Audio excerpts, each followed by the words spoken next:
Assalamualaikum warahmatullahi wabarakatuh.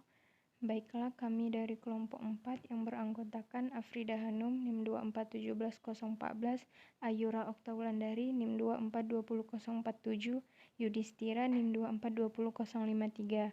Di sini kami akan menjelaskan materi mengenai persamaan elips. Pada definisi 1, dinyatakan bahwa elips adalah tempat kedudukan titik-titik yang jumlah jaraknya dari dua titik tertentu dan mempunyai nilai tetap. Kedua titik tertentu tersebut disebut fokus atau titik api dari sebuah elips. Nah, ini adalah satu gambar elips pada koordinat kartesius. Berdasarkan gambar di atas, dapat kita ketahui bahwa unsur-unsur dari pembentukan elips tersebut adalah sebagai berikut. Pertama, sumbu X adalah sumbu utama dan sumbu Y adalah sumbu sekawan. Kedua, sumbu fokal atau focal axis adalah garis lurus yang menghubungkan kedua titik fokus elips, yaitu F1, F2, dengan fokus elipsnya itu adalah F1 dan F2. Dan F1, F2 inilah yang merupakan dari titik fokus elips.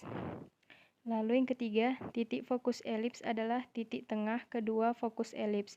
Yang keempat, titik puncak elips adalah dua titik pada perpanjangan sumbu fokus yang membentuk elips, yaitu P1 dan P2. Yang kelima, jarak atau panjang P1, P2 disebut sumbu mayor, di mana sumbu ini pasti melalui kedua titik fokus. Jarak AB disebut sumbu minor, yaitu garis lurus melalui pusat elips dan tegak lurus sumbu mayor. Sumbu mayor ekuivalen dengan sumbu terpanjang dan sumbu minor ekuivalen dengan sumbu terpendek. Yang keenam, titik O adalah titik pusat elips. Yang ketujuh, panjang sumbu mayor adalah 2A dan panjang sumbu minor adalah 2B. Kedelapan, panjang C1, C2 adalah latus rectum dan focal chord. Jika unsur-unsur elips tersebut diketahui, tahukah Anda bagaimana menentukan persamaan elips? Nah, untuk menentukan persamaan elips berdasarkan koordinat pusat, koordinat puncak, panjang sumbu mayor dan sumbu minor, jarak kedua fokus, dan lain-lain, maka lakukanlah kegiatan berikut ini. Pada kegiatan 12.1, di sini kita akan dapat menentukan persamaan elips yang berpusat di titik P, Q dan sumbu mayor sejajar dengan sumbu X. Pada langkah pertama, kita gambar sebuah elips yang berpusat di titik P, Q dan sumbu mayornya sejajar dengan sumbu X, serta unsur-unsur elipsnya diketahui, seperti pada gambar 12.3 berikut ini. Dan ini adalah gambar elips horizontal yang berpusat di titik P, Q. Yang kedua, jumlah jarak titik sembarang P titik X, Y terhadap kedua fokus sama dengan 2A. Yang ketiga, karena titik P, X, Y terletak pada elips, maka diperoleh F1P tambah F2P sama dengan 2A. Nah, di sini kita dapat melihat proses sehingga didapatkan berdasarkan hubungan B kuadrat sama dengan A kuadrat kurang C kuadrat, maka persamaan di atas menjadi B kuadrat X kurang P kuadrat tambah A kuadrat kali Y kurang Q kuadrat sama dengan A kuadrat B kuadrat.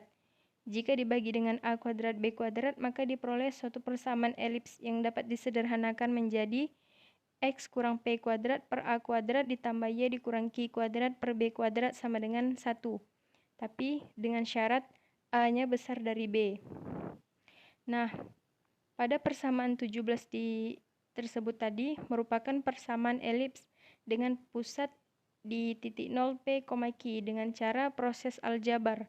Dapat ditentukan jika pusat elipsnya pada titik P, Q adalah titik O 0,0, maka persamaannya menjadi X kurang 0 kuadrat per A kuadrat ditambah Y dikurang 0 kuadrat per B kuadrat sama dengan 1.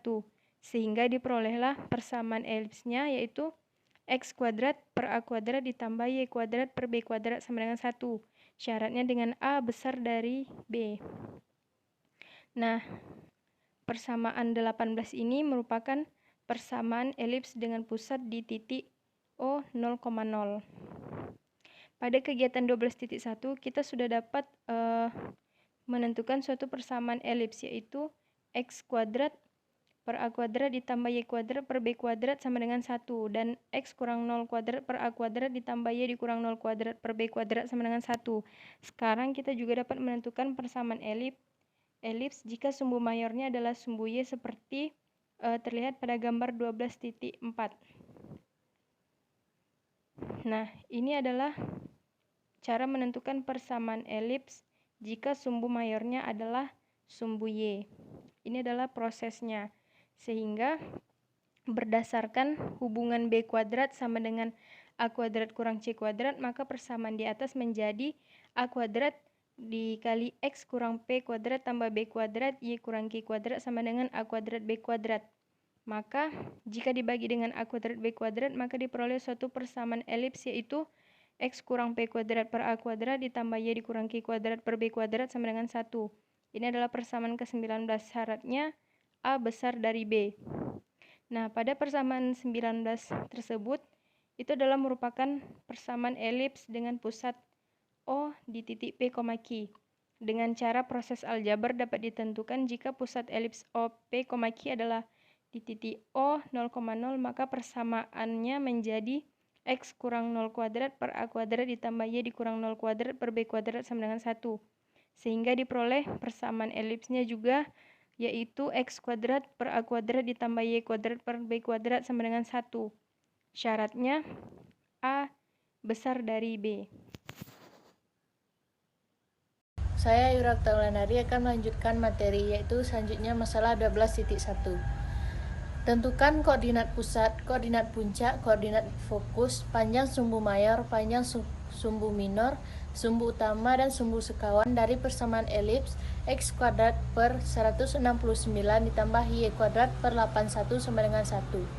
Dapat kita selesaikan dengan pertama sekali kita tentukan terlebih dahulu nilai A, B, dan C dari persamaan elips x kuadrat per 169 ditambah y kuadrat per 81 sama dengan 1. Dapat kita selesaikan dengan pertama sekali kita tentukan terlebih dahulu nilai A, B, dan C. A kuadrat sama dengan 169, jadi akarnya yaitu 13. Selanjutnya A kuadrat sama dengan 81, jadi akarnya 9, dan B kuadrat sama dengan A kuadrat dikurang C kuadrat. Berarti C kuadrat sama dengan A kuadrat ditambah B kuadrat. Sehingga dapat kita peroleh nilai C, yaitu akar dari 169 dikurang 81 sama dengan akar 88. Atau C sama dengan plus minus akar 22. Karena A besar dari B, maka kita dapat menggunakan persamaan 18, yaitu x kuadrat per A kuadrat ditambah y kuadrat per B kuadrat sama dengan 1. Sehingga dapat kita simpulkan bahwa yang pertama koordinat pusat di O sama dengan 0,0, koordinat puncak 13,0, min 13,0, 0,9 dan 0,9. Yang ketiga koordinat fokus 2 akar 22,0 dan di titik min 2 akar 22,0. Keempat, panjang sumbu mayor sama dengan 26, panjang sumbu minor sama dengan 18. Sumbu utama adalah sumbu dan sumbu sekawan adalah sumbu Y. Selanjutnya kita masuk kepada masalah 12.2. Tentukan persamaan elips yang mempunyai faktor 8,2 dan 2,2 serta mempunyai sumbu panjang 12. Dapat kita selesaikan permasalahan di atas. Pertama kali kita dapat menentukan terlebih dahulu titik pusatnya. Titik pusatnya dapat diperoleh dari titik tengah kedua fokus. Fokus elips adalah 8,2 dan 2,2, sehingga diperoleh titik pusatnya yaitu 8 tambah 2 per 2, 2 tambah 2 per 2, yaitu pada titik 5,2. Jarak kedua fokus adalah 2C sama dengan 8 dikurang 2, jadi 2C sama dengan 6, C sama dengan 3. Mempunyai panjang 12, sumbu panjang sama dengan sumbu mayor sama dengan 2A, berarti A sama dengan 6, karena A sama dengan 6, dan C sama dengan 8 dikurang 2, jadi 2C sama dengan 6, C sama dengan 3. Mempunyai panjang 12, sumbu panjang sama dengan sumbu mayor sama dengan 2A, berarti A sama dengan 6, karena A sama dengan 6, dan C sama dengan 3 sehingga diperoleh nilai B dengan menggunakan teorema Pythagoras, yaitu B kuadrat sama dengan A kuadrat dikurang C kuadrat.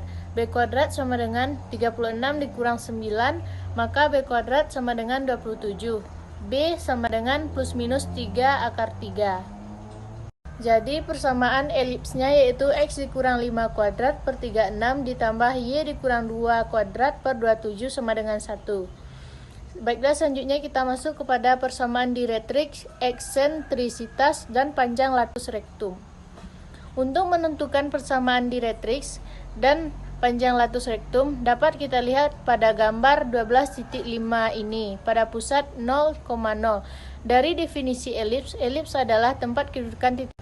Persamaan di atas dapat dinamakan dengan eksentrisitas dan dilambangkan dengan persamaan elips B kuadrat X kuadrat ditambah A kuadrat Y kuadrat sama dengan A kuadrat B kuadrat, atau X kuadrat per A kuadrat ditambah Y kuadrat per B kuadrat sama dengan 1, dengan B kuadrat sama dengan A kuadrat dikurang C kuadrat dan C kuadrat sama dengan A kuadrat dikurang B kuadrat.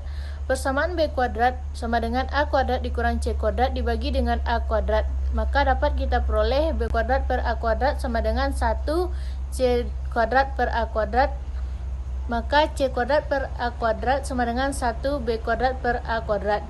C per A sama dengan akar 1 B kuadrat per A kuadrat. C per A sama dengan akar dari A kuadrat dikurang B kuadrat per A, dan nilai 0 kecil dari C per A dan kecil dari 1. Jadi dapat kita simpulkan bahwa persamaan eksentrisitas adalah E sama dengan C per A. Berarti E sama dengan akar A kuadrat dikurang B kuadrat per A. Kedua garis I dan G disebut dengan garis direktrix dengan persamaan X sama dengan plus minus A per E. Sehingga persamaan menjadi I sama dengan X sama dengan A kuadrat per C dan G sama dengan X sama dengan A kuadrat per C. Dapat direktrix dengan plus minus A per E, sehingga persamaan menjadi I sama dengan X sama dengan A kuadrat per C dan G sama dengan X sama dengan A kuadrat per C. Dapat direktrix elips dengan pusat P, Q adalah I sama dengan X sama dengan P, A kuadrat per C dan G sama dengan X sama dengan P ditambah A kuadrat per C. Garis I1 dan I2 disebut latus rektum dengan persamaan X sama dengan min C dan X sama dengan C. Apabila garis X sama dengan C, kita potong pada elips X kuadrat per A kuadrat ditambah Y kuadrat per B kuadrat sama dengan 1, C kuadrat per A kuadrat ditambah Y kuadrat per B kuadrat sama dengan 1, Y kuadrat per B kuadrat sama dengan 1, min C kuadrat per A kuadrat. Y kuadrat per B kuadrat sama dengan A kuadrat dikurang C kuadrat per A kuadrat. Y kuadrat sama dengan B kuadrat dikali A kuadrat dikurang C kuadrat per A kuadrat. Jadi Y kuadrat sama dengan B kuadrat kali B kuadrat per A kuadrat. Maka Y kuadrat sama dengan B pangkat 4 per A kuadrat. Maka Y yaitu akar dari B pangkat 4 per A kuadrat sama dengan plus minus B kuadrat per A. Jadi panjang latus rektumnya yaitu A kuadrat. Maka Y kuadrat sama dengan B pangkat 4 per A kuadrat. Maka Y yaitu akar dari B pangkat 4 per A kuadrat sama dengan plus minus B kuadrat per A. Jadi panjang latus rektumnya yaitu panjang dari 2 kali B kuadrat per 2. Panjang dari 2 kali B kuadrat per 2. Sekian dari saya. Baik, kali ini saya Yudhistira dengan NIM 2420053 akan melanjutkan pembahasan dari teman-teman saya sebelumnya. Kali ini kita akan membahas masalah 12.3, yang mana terdapat permasalahan tentukan persamaan garis direktrix, persamaan eksentrisitas, dan panjang latus rektum dari persamaan elip X min 2 dalam kurung pangkat 2 per 25 ditambah 1 dalam kurung Y pangkat 2 per 16 sama dengan 1. Untuk langkah penyelesaiannya, pertama-tama kita carilah nilai A, B, dan C terlebih dahulu, yang mana nilai A pangkat 2 adalah 25, yang berarti A adalah atau sama dengan plus minus 5. Dan B pangkat 2-nya adalah 16, yang berarti B adalah atau sama dengan plus minus 4. Sehingga C akan kita dapatkan dengan cara mencari akar A pangkat 2 dikurang B pangkat 2. Yang mana C sama dengan akar 25 dikurang 16. Akar 16 sehingga didapatkanlah akar 9. Maka C adalah kurang lebih atau plus minus 3. Sekarang kita dapat menentukan persamaan garis direktriksnya dengan mensubstitusikan nilai A, B, dan C ke persamaan direktriks, yaitu X sama dengan P min A pangkat 2 per C, dan X sama dengan P plus A pangkat 2 per C.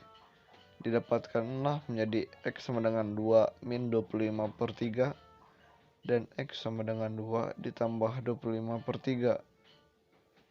Sehingga didapatkan X sama dengan min 9 per 3 dan 31 per 3. Jadi persamaan garis direktriks adalah X min 9 sama dengan 19 per 3. Maksud saya X sama dengan min 19 per 3 dan 31 per 3. Sedangkan persamaan garis eksentrisitas adalah dan panjang latus rektrumnya adalah 2 dalam kurung B pangkat 2 per A.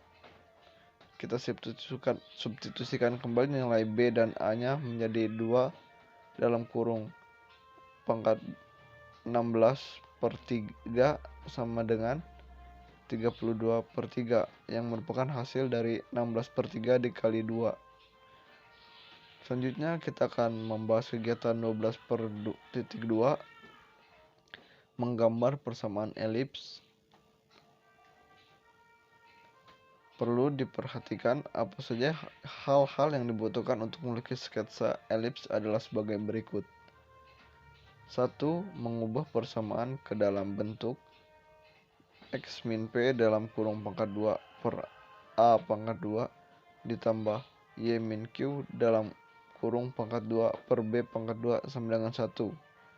Selanjutnya menentukan koordinat pusat elips. Dan ketiga, menentukan sumbu panjang atau sumbu mayor dan sumbu terpendek atau sumbu minor. Dan keempat, menentukan nilai A, B, dan C untuk A. Menentukan koordinat titik fokus, B. Menentukan koordinat titik puncak, C. Menentukan koordinat titik potong sumbu dan sumbu, dan D. Menentukan beberapa titik bantu jika diperlukan. Baik, sekian penjelasan lanjutan dari saya. Saya ucapkan terima kasih.